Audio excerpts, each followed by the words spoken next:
할렐루야. 평안하셨습니까?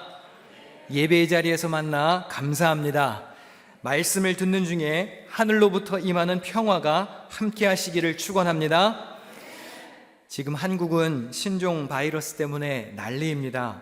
특별히 어려움을 겪는 곳은 교회이지요. 예배를 위해 모이는 것이 굉장히 힘듭니다.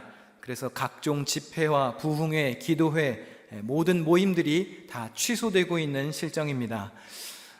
뉴욕은 아직까지 괜찮은 것 같지만 우리도 정신을 차리고 예방을 위해서 신경을 써야 합니다.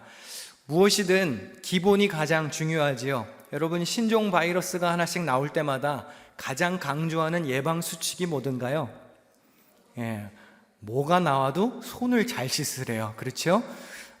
손을 잘 씻어야 되는데 특별히 이번에는 30초 이상 손을 꼭 잘 씻으랍니다. 그래서 여러분들 손을 잘 씻으시고 웬만하면 서로 그냥 만지지 말고, 그래도 악수는 괜찮을지 모르겠지만 아직까지는 아이들 만질 때도 좀 조심을 하고, 우리 어제 관리권사님이 화장실이랑 이렇게 아이들 방에는 손 소독제도 사다 놓으셨더라고요. 그래서 여러분들 신경 써서 위생에 각별히 신경을 써주시면 좋겠고요. 이 사태가 속히 안정을 찾도록 위에서 기도해 주시기를 부탁드립니다. 오늘은 교회력으로 변화주일이라는 주일에 해당합니다. 예수님이 산 위에서 영광스러운 모습으로 변하신 사건을 기억하는 절기입니다. 그리고 이번 주 수요일부터는 사순절이 시작됩니다. 사순절이 뭐지요? 부활주일 전날 저녁까지 주일을 제외한 40일을 사순절이라고 부릅니다. 이 기간에는 예수님의 고난을 생각하며 희생, 회개, 기도, 금식, 절제, 묵상, 경건 이런 것들을 강조하는 기간입니다. 또 동시에 부활의 기쁨을 준비하는 기간이기도 합니다. 어떠한 교회는 40일 작정 새벽 기도회를 하기도 하고 금식을 하기도 합니다. 또 커피나 TV, 간식, 오락 등 자기가 좋아하는 것을 절제하기도 합니다. 다 좋습니다. 무엇이든 시도해 보시기를 바랍니다. 그런데 제가 이번 사순절 기간 우리 교회 차원에서 강조하려는 것은 딱 하나입니다. 성경 공부입니다. 기둥 성경 신학원 PBA Pillar Bible Academy를 제가 강조합니다. 열방교회 시절에 있었던 열방성서대학 ANBC의 기둥 버전입니다. PBA Pillar Bible Academy. 이 사순절 기간에 여러분 하나님의 말씀을 가까이 하십시오.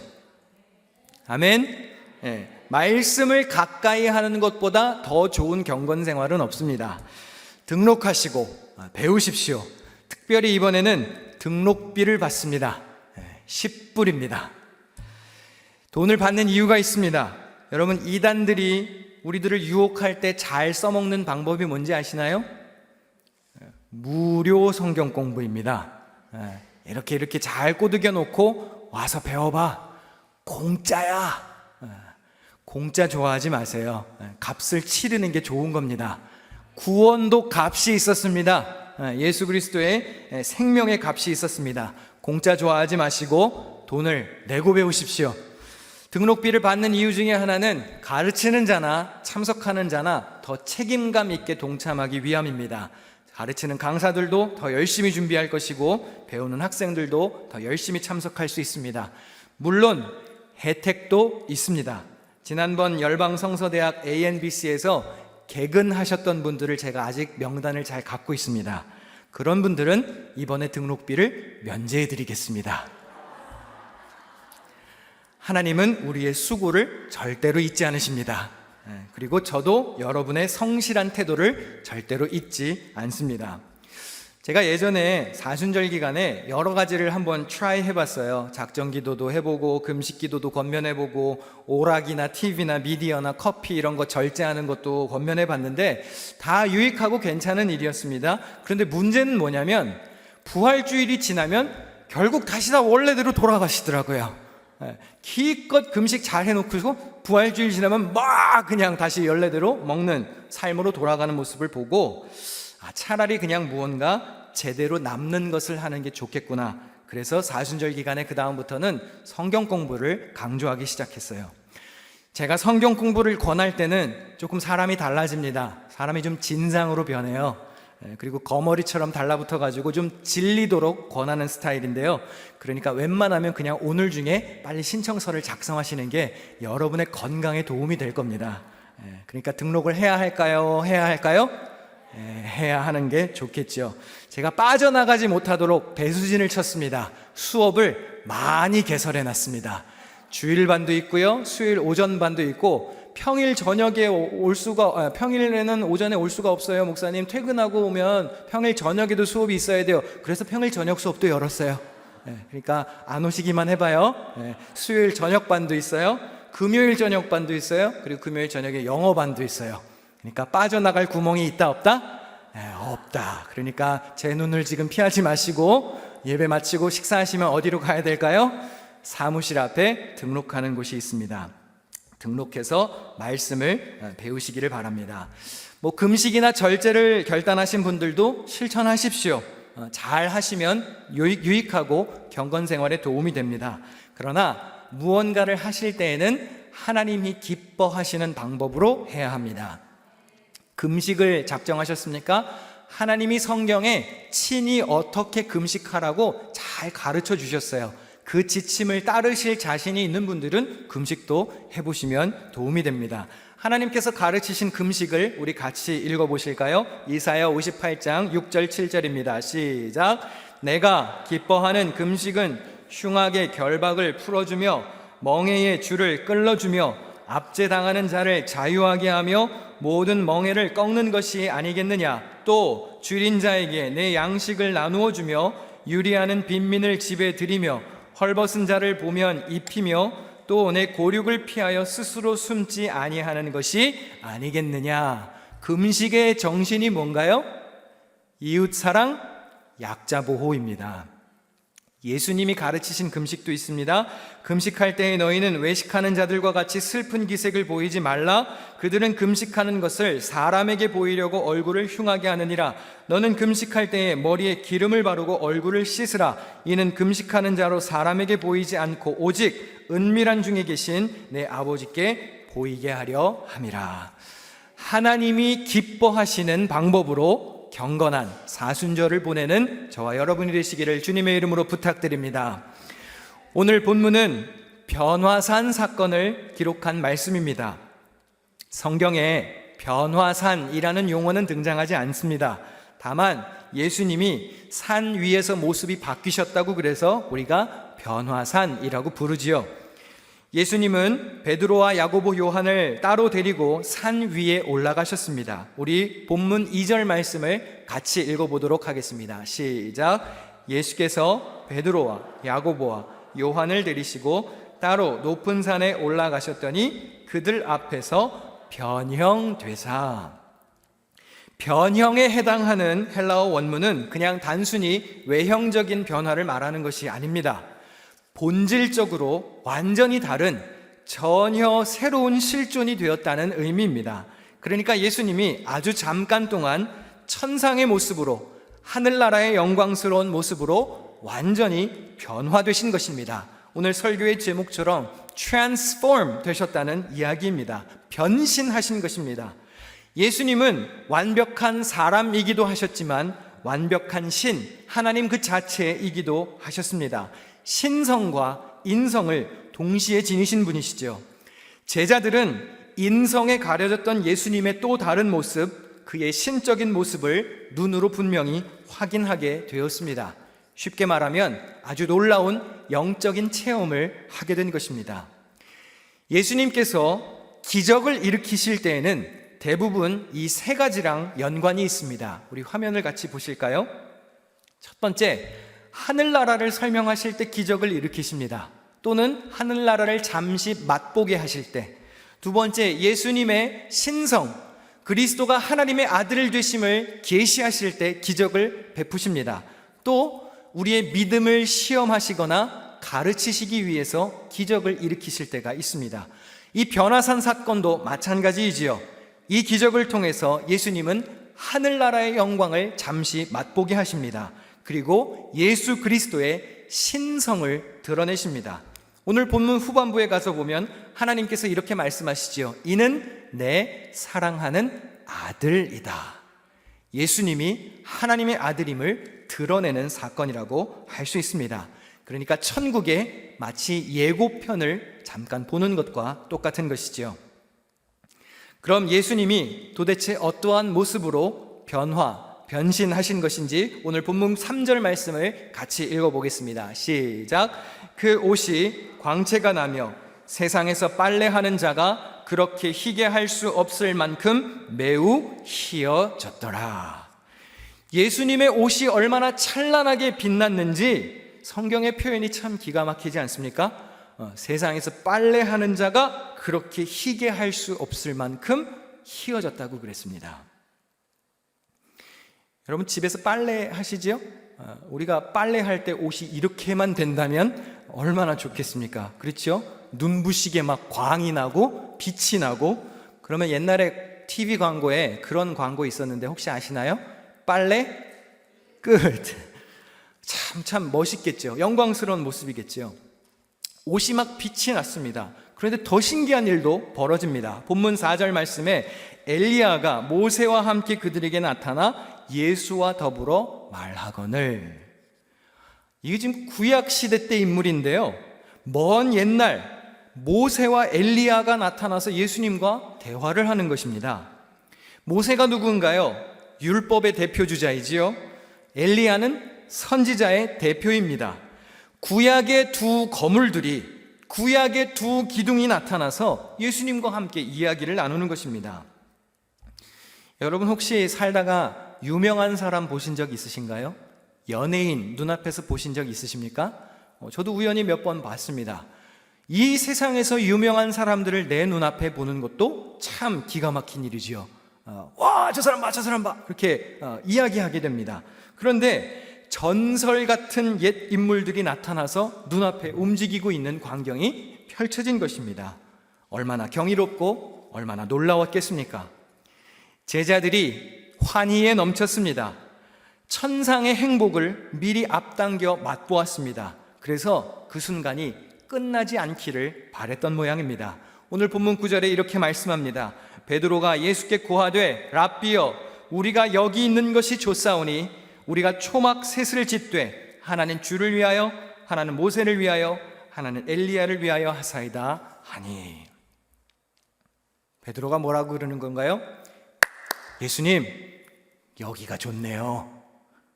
그냥 여기서 삽시다. 우리 여기 너무 환상적입니다. 아주 기가 막히네요. 저 험한 세상으로 다시 내려가고 싶지가 않습니다. 그냥 초막 짓고 우리 여기서 눌러 삽시다. 선생님 거 하나 지어드리겠고 저 모세 아저씨 거 하나랑 엘리야 선생님 거 하나 짓고 우리는 그냥 맨 땅에서 잘 테니까 여기서 그냥 내려가지 말고 살면 좋겠습니다. 천국의 매력에 빠진 제자들이 너무 달콤해서 그 하늘나라의 영광에서 벗어나고 싶지 않아 합니다. 여러분, 우리가 기억할 것이 있습니다. 이 세상은 아직 끝나지 않았습니다. 우리가 이 땅에 발을 딛고 있는 한 이 땅에서의 삶에서 최선을 다해야 합니다. 천상의 신비한 경험을 미리 좀 맛보았다고 해서 우리 삶의 현장을 외면해서는 안 되는 것입니다. 변화산에 오른 것과 같은 기적과 놀라운 삶을 경험할 수 있습니다.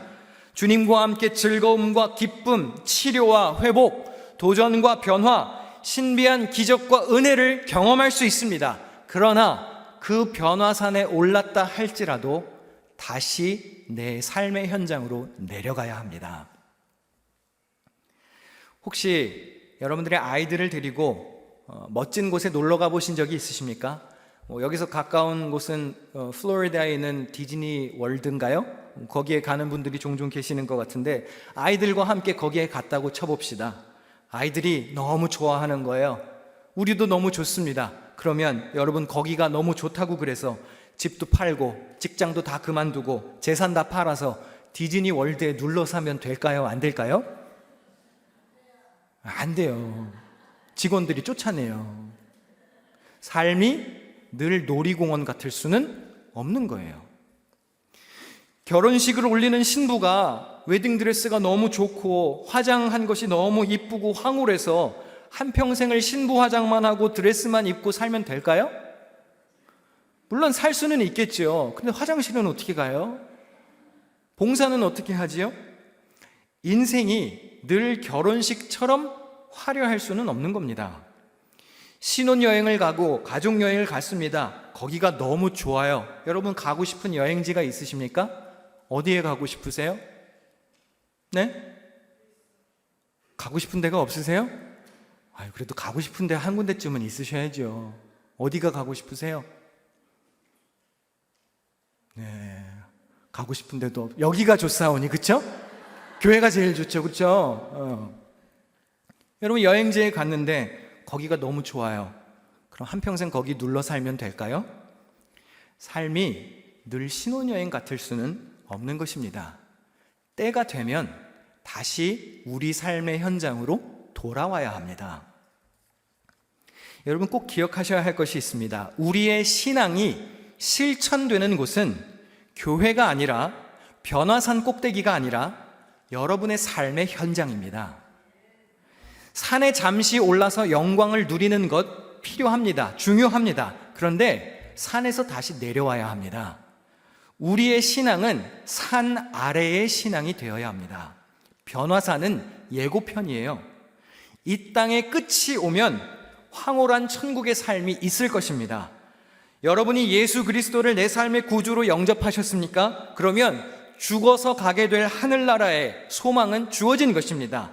그러면 이제 여러분에게 주어진 사명이 있습니다. 이제 여러분이 발을 딛고 사는 이 땅을 하늘나라로 만들어 가야 합니다. 두 종류의 하늘나라가 있는 것입니다. 죽어서 가는 하늘나라가 있는 것이고 이 땅에서 실현시켜야 할 하늘나라가 있는 것이죠. 우리가 찬송으로 고백 자주를 하죠. 제가 좋아하는 찬송가의 가사인데요. 주 예수와 동행하니 그 어디나 무슨 나라? 하늘나라. 왜 그렇게 고백합니까? 하늘나라가 어떤 곳인가요? 주님의 통치와 주권이 다스려지는 곳, 주님의 주권이 실현되는 곳이 하늘나라입니다. 우리가 지금 교회에 앉아있지만 여러분 하나님의 주권이 여러분을 다스리고 있지 않다면 지금 우리는 하늘나라에 앉아있는 게 아닙니다. 비록 광야와 같은 곳에 있다 할지라도 그곳에서 하나님의 주권을 인정하고 주 예수와 동행한다면 그곳이 광야일지라도 거기가 하늘나라가 될 수 있는 것입니다. 그리스도인들은 우리가 처한 이 땅을 하늘나라로 만들어가야 할 사명이 있는 것입니다. 그러면 내 주변을 하늘나라로 만들어가야 하는 그 사명 앞에서 여러분들에게 도전적인 질문을 몇 가지 던져보고 싶습니다. 내가 예수를 믿기 때문에, 내가 지금 교회의 주일 예배에 참석하고 그리스도를 섬기는 것 때문에 여러분 주변에 여러분으로 인하여서 은혜를 누리는 사람이 있습니까?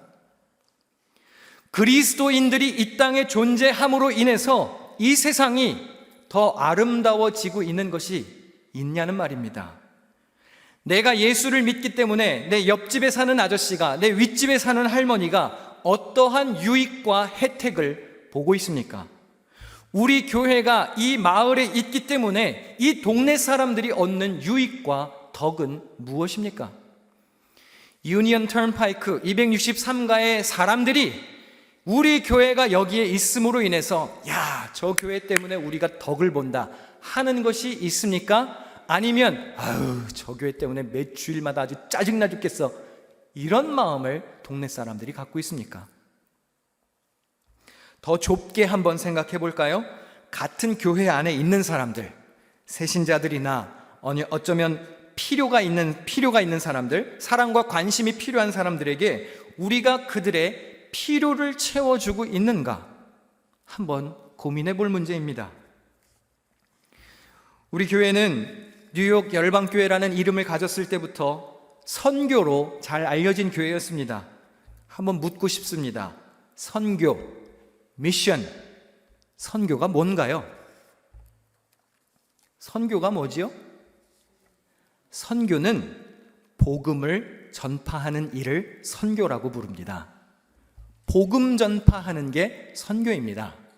제가 썩 바람직한 표현은 아니지만 세상적인 용어로 좀 쉽게 바꿔볼까요? 예수를 홍보하는 일이 선교입니다. 예수 그리스도를 통한 구원, 그 복된 말씀을 널리 퍼뜨리는 일, 혹은 그 일을 위해서 보냄을 받는 행위가 선교입니다. 선교는 방향에 따라서 다양한 형태가 나타날 수 있습니다. 지역 선교가 있을 수 있고, 병원 선교, 소외자들 선교, 군 선교, 학교 학원 선교, 교도소 선교, 노인 선교, 해외 선교 등등 다양한 선교가 펼쳐질 수 있습니다. 여러분들이 IT에 다녀오신 분들이 계실 겁니다. IT를 가고 아프리카를 가고 이런 것 수고하는 것 해외 선교에 해당이 되겠죠. 선교, 이 미션, 사명은 선교사님들에게만 있는 게 아닙니다. 우리 모두는 저마다 하나님께서 부여하신 사명이 있는 선교사들입니다.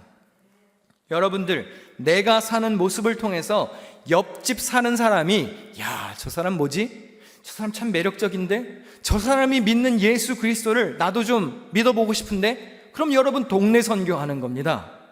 우리 교회가 모범적인 모습으로 이 동네에 아주 좋은 인상을 주어서 옆집에 사는 사람들이 야, 우리도 교회를 한번 가볼까? 예수 믿는 사람들 멋있는데? 이러한 동기부여를 준다면 우리는 지역 선교를 하고 있는 것입니다. 여러분, 지역 사람들에게 좋은 인상을 심어주어야 합니다. 아멘? 마주치면 반갑게 인사하셔야 합니다. 우리 교회에 오라고 초청도 할 수 있어야 됩니다. 동네에 주차를 하시게 되거든 주차를 잘 해야 됩니다. 욕먹지 않게. 그리고 쓰레기가 있으면 오다가 줍는 것도 선교일 수 있습니다. 사람들에게 민폐를 끼치지 않기 위해서 우리 교회가 이 지역에 있음으로 인해서 옆 동네 사람들이 뭔가 유익을 얻어야 되는 거예요. 조금 더 좁게 들어가 볼까요? 우리 교회 안에 있는 새신자들을 잘 정착시키는 것, 우리 교회에 필요가 있는 이들을 충족시키는 것, 그것도 선교라고 할 수 있습니다. 울타리 안에 있는 사람들부터 잘 챙겨야죠. 같은 교회 안에 내 울타리 안에 있는 사람도 못 챙기는 사람이 어떻게 지구 반대편에 있는 사람을 챙길 수 있겠습니까? 제가 기드원 선교회를 시작하고 이제 비전을 하나하나씩 공유를 하고자 합니다. 물론 기드원 선교회의 가장 넓은 목표는 세계 선교이지요. 복음이 온 땅에 퍼지는 것이 우리의 사명이고 우리의 비전입니다. 그런데 지난주 말씀을 기억하시나요? 골리앗을 무너뜨리려면 뭐부터 잘해야 되나요? 내 양무리부터 잘 지켜야 되는 거예요. 다윗이 목동으로서의 삶에 최선을 다했을 때 사울을 섬기는 종으로서도 충실할 수 있었던 것이고, 골리앗이라는 문제 앞에서도 담대하게 문제를 해결할 수 있었던 것입니다. 일단 내 울타리부터 잘 챙겨야지요. 기존에 하던 것들도 당연히 잘 해야 합니다. 하던 건 당연히 계속 잘 해야지요. 그러나 가장 좁은 선교부터 재정비를 해야 합니다. 저는 우리 교회 내에 있는 필요가 무엇인지를 곰곰이 한번 생각해 보았습니다. 우리가 우리 교회 울타리 안에 혹은 가깝게는 우리 이웃들에게 해줄 수 있는 것은 무엇이 있을까? 여러분, 성경에 3대 약자들이 존재한다는 사실을 아시나요?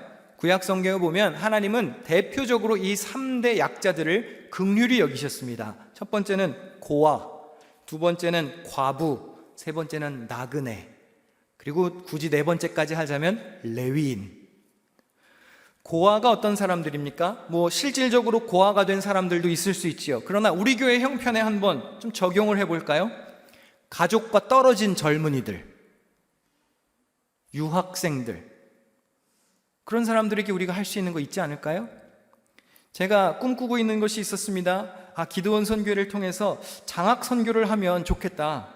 유능한 인재들을 좀 키우고 교회 안에서 헌신할 자리도 마련해주고 후계자도 양성해 줄 수 있으면 참 그것도 좋은 비전 중에 하나겠다. 과부, 여성들을 말하지요. 실질적으로 홀로 된 사람들을 말할 수도 있겠고요. 여성이기 때문에 어려움에 처해진 이들도 있을 수 있습니다. 제가 여성들을 비하하는 발언이 아니라 부당하게 대우를 받아서 어려움에 처한 여성들이 있을 수 있다는 겁니다. 원치 않게 미혼모가 된 사람들, 생활을 이어갈 수 없게 된 여성들이 있을 수 있습니다. 그런 사람들에게 우리가 할 수 있는 것이 있지 않겠습니까? 나그네가 어떤 사람들인가요? 우리 교회 형편에 미국 땅에 한번 적용해 보실까요? 신분 문제가 분명치 않은 이들이죠. 법적인 보호를 받을 수 없는 이들입니다. 시민권, 영주권, 이런 스테이터스가 불분명한 이들도 있을 수 있습니다. 여러분 꼭 기억해야 할 것이 있는데요, 성경은 분명히 나그네를 극진히 대접하라고 그랬습니다. 성경은 분명히 나그네들에게 긍휼을 베풀라고 끊임없이 강조했습니다. 그러면 교회는 이런 사람들에게 무엇을 할 수 있을까요? 레위인, 오늘날로 치면 목회자들이지요. 목회자들도 사실 어떻게 보면 약자입니다. 왜 그렇지요? 레위인은 분깃이 없습니다. 모든 지파에게는 땅이 주어졌지만, 유산이 주어졌지만 레위인에게는 재산이 없었습니다. 지파에서 도와주어야 살 수 있는 자들이 레위인이었습니다. 성경은 분명히 이렇게 가르칩니다. 우리 신명기 26장 12절을 같이 읽겠습니다. 시작. 내 모든 소산에 11조 내기를 마친 후에 그것을 레위인과 객과 고아와 과부에게 주어 내 성읍 안에서 먹고 배부르게 하라. 보호자가 없거나 보호받을 백그라운드가 약한 사람들을 돌보아야 할 책임이 우리에게 있는 것입니다. 예수님도 그 일을 하신 거예요. 만약에 우리가 그러한 사명을 감당하지 않는다면 하나님이 위에서 보시고 나중에 우리가 천국에 갔을 때 뭐라고 생각하실까요? 우리가 나중에 천국에 갔는데 하나님께서 이렇게 물으실 수도 있지 않겠습니까? 야, 너는 내가 같은 교회에 저 일을 옆에다가 붙여줬는데 왜 안 테이크 케어하고 그냥 왔냐? 저 열심히 예배드리고 봉사하다가 왔는데요. 그건 아는데 옆에 있는 저 사람 도와주라고 내가 옆에 붙여줬잖아. 그러면 어떻게 될까요? 물론 누구를 어떻게 도와주어야 하는지 기준이 모호할 수도 있습니다. 그래서 돕지 못하겠다는 사람들도 간혹 계십니다. 그렇습니다. 모호하지요. 누구는 도와줘야 되고 누구는 못 도와줘야 되고. 그런데 중요한 건 제가 다시 질문하고 싶은 거예요. 기준이 모호하더라도 지금 무언가를 하고 있느냐는 거예요.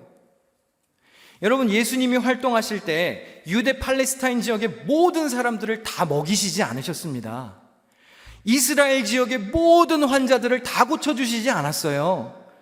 주님의 발길이 닿는 곳에서 만나는 사람들에게 하실 수 있는 대로 하셨어요. 그럼 우리는 기준을 따지고 이거 어떻게 해야 될까 고민을 해야 할 문제일까요? 지금 우리 주변에서 할 수 있는 걸 하면 되는 걸까요? 답은 나와 있잖아요. 우리가 할 수 있는 것을 최선을 다해 해야 하는 것입니다. 제가 제 아이들을 위해서 기도할 때마다 하는 기도가 있습니다. 우리 이야기를 나누고 같이 찬양을 부르려고 하는데요, 제가 이렇게 기도합니다. 하나님, 우리 아이들을 통해서 예수 그리스도의 섬김과 희생과 사랑이 드러나게 하옵소서. 대부분의 부모들이 자녀들을 위해서 기도할 때 우리 아이들이 잘 되게 해주시고 좋은 사람들 만나게 해주시고 건강하게 해주시고 지혜롭게 해주시고 자녀들이 누리게 될 축복과 은혜에 대해서 많이 기도합니다. 그 기도가 나쁘다는 게 아닙니다. 저도 아이들을 위해서 그렇게 기도합니다. 만남의 축복을 위해서, 형통을 위해서, 지혜를 위해서 기도합니다.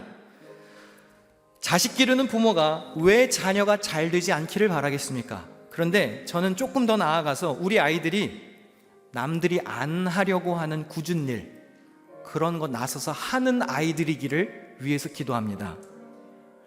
오해하지 마십시오. 찌질하고 못나서가 아니에요. 우리 아이들이 비록 멋있고 탁월한 인재들이지만 기꺼이 예수 그리스도처럼 자기의 권리를 포기하고 자기의 이익을 희생하고 기꺼이 나서서 불편함을 감수하는 아이들이 되게 해달라고 기도합니다. 여러분, 부모로서 이건 어려운 기도입니다. 누가 내 새끼가 어려운 일 하기를 바랄까요? 그런데 저는 우리 아이들이 그렇게 함으로 인해서 아이들의 주변을 예수 그리스도의 향기로 물들여 가기를 기도합니다. 우리 교회 젊은이들이 그렇게 되기를 꿈꿉니다. 그렇게 기둥 같은 젊은 아이들이 우리 교회에서 길러내지기를 기도합니다. 그래서 하나님을 알지 못하는 사람들도 우리 교회 성도들을 바라보면서 와, 하나님 믿는 사람들이 저렇구나, 예수 그리스도의 사랑이 아직 살아있구나, 하나님의 영광을 고백하게 되기를 꿈꾼다는 거예요. 그러려면 산에서 내려와야 돼요. 변화산 위에서 내려와서 우리가 수도원처럼 올라가서 세상과 담쌓고 살 수는 없는 겁니다. 할 일 많은 세상으로 내려와야 돼요. 주님이 다시 오실 때까지 여러분들에게 맡겨진 사명을 최선을 다해 감당하는 사명자들이 되시기를 주님의 이름으로 간절히 부탁드립니다.